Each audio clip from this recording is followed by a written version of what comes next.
So in your well-received 2020 Harvard Business Review paper and paper titled Learning from the Future, which is wonderful, right? Learning from the future.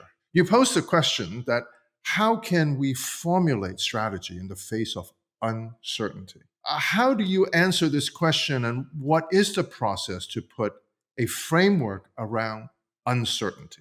This question of how to formulate strategy under uncertainty is really what's driven me over these past years. Put a little bit differently, that's very much in sort of business school speak. Put a little bit differently, it's sort of how do we figure out what to do today when we don't know what tomorrow will look like? And this is a question that not only investment professionals face or organizations face or countries face. It's a question we face as individuals, each and every day.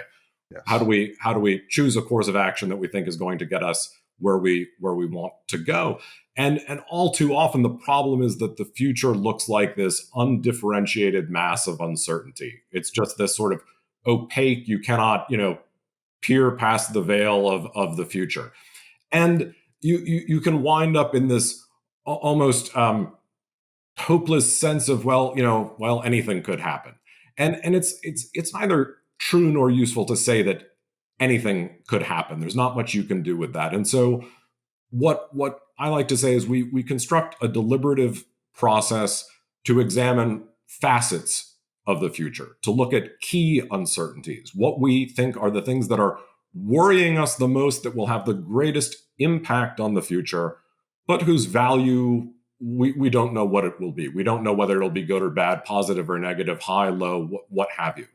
And we can go through a process and say, okay, well, here are a few of the key uncertainties that are worrying me. Here's what keeps me up at night. Mm-hmm. And then say, well, let's say that things went one way on this particular uncertainty, another way on this particular uncertainty. If we combine those two things, what would that world look like? Mm-hmm. What would it look like if we assigned different values? And then we can build out scenarios of what those future worlds might look like. And then that allows us the opportunity to take a step back. We've put some boundaries on the future. We have not captured the entirety of the future. We cannot do that. But we can look at a range of plausible futures. And then we can ask ourselves, am I prepared? Is my organization prepared? Is my country prepared?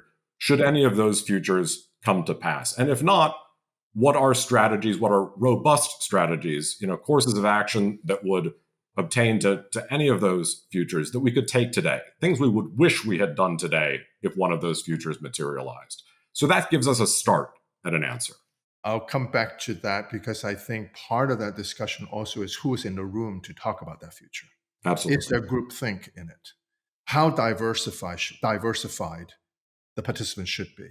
I can make a case that the more diversified, the better, because then we can expand that imagination, we can expand the universe. But on the other hand, they know nothing about what I'm thinking about. So it's within what universe should we be expanding this imagination? So those are things that folks like you who are professional in this can hopefully help us, even as we want to practice this. How do we select individuals? But who are those individuals that may make sense? So maybe I'll come back to that, because I think the uncertainty part is really important, right?